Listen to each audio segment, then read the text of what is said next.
the Invisible Man broadcast, where we make the unknown known.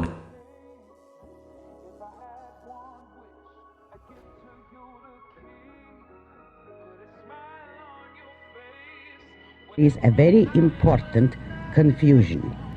What we have to distinguish between are the capitalists, the industrialists who operate on a free market, and the kind of capitalists who operate with government help. Since the United States has been a mixed economy from the beginning, not a fully free capitalist country, but merely the freest up to that point in history, there were government controls and government interference into the economy from the beginning. Only these controls were marginal and minimal and were not able, at first, to hamper the magnificent progress of this country. Now, there are two ways to get rich, and only two. One is to produce your wealth and to trade with other people by voluntary trade to mutual benefit, or to acquire wealth by force. To acquire it by force, one must be either an actual criminal or a legalized criminal, that is, a man who uses the power of government to grant him special privileges not possessed by his competitors, and thus acquire wealth by legalized force, by the force of law. Well, both kinds of capitalists existed in this country from the beginning, and this is the crucial point. All the evils popularly ascribed to capitalists and to capitalism in the 19th century were actually committed by government interference into the economy, by those capitalists who were not free enterprisers, who did not function by free market competition and did not rise by merit, or not by merit exclusively, but predominantly and primarily by government help. The best example of this situation existed in the history of the railroads. The railroad which aroused the greatest popular resentment, with some justice, was the Central Pacific of California, now known as the Southern Pacific. This was one of the two railroads built by government subsidies. This was the first transcontinental railroad. In the 19th century, the government gave subsidies to the Union Pacific and the Central Pacific, two private groups, to create a transcontinental railroad building from both ends of the continent.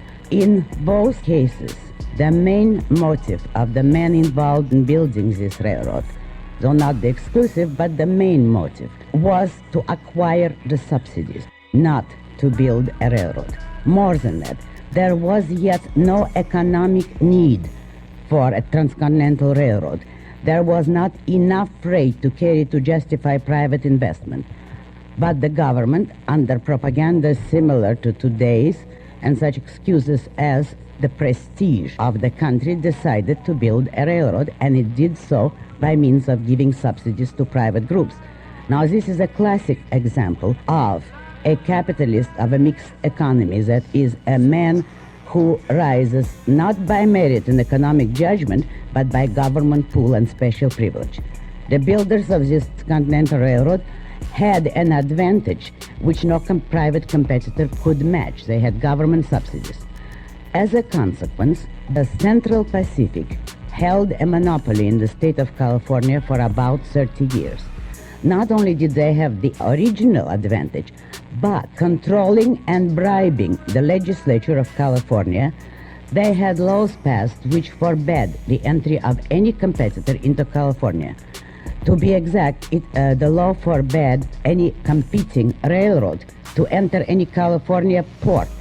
And since most of the freight traffic came through the port, it meant that no railroad could survive economically in the state of California if it did not have access to the ports. Several attempts were made by competing private companies to break that monopoly of the Central Pacific in California, and of course they failed. Now the Central Pacific engaged in truly immoral and improper economic practices. Namely, they changed their freight rates arbitrarily every year, charging as much as the farmers produced, leaving them practically nothing as profit and barely any seed for the next harvest. Now, the statist collectivist intellectuals, of course, blamed the railroad private industry. The famous novel by Frank Norris, Octopus, denouncing the railroads, was based on the activity of the Central Pacific and was the foundation for the enormous popular hatred of railroads. Yet observe who was the villain in the picture. Not private enterprise, not the free market, but an act of government.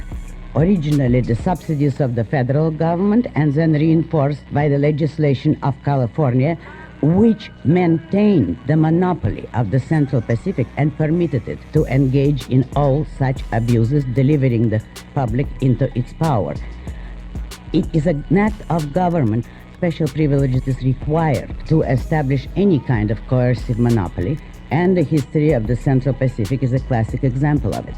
It was the government and the legislature that was guilty of the abuses involved. Instead of identifying this fact, it was free enterprise, the free market, that took the blame. If it is asked whether it's a question of dishonest legislatures, it is not.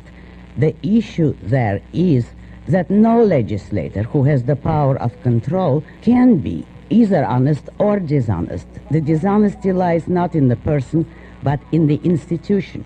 When a government holds arbitrary power over the economy, no matter what the controls and regulations, they will necessarily be unjust because they will necessarily be weighted by force in favor of one group of people at the expense of the others. The proper lesson to have learned should have been the realization that government controls can create only harm, injustice, and distortions in the economy and should be repealed.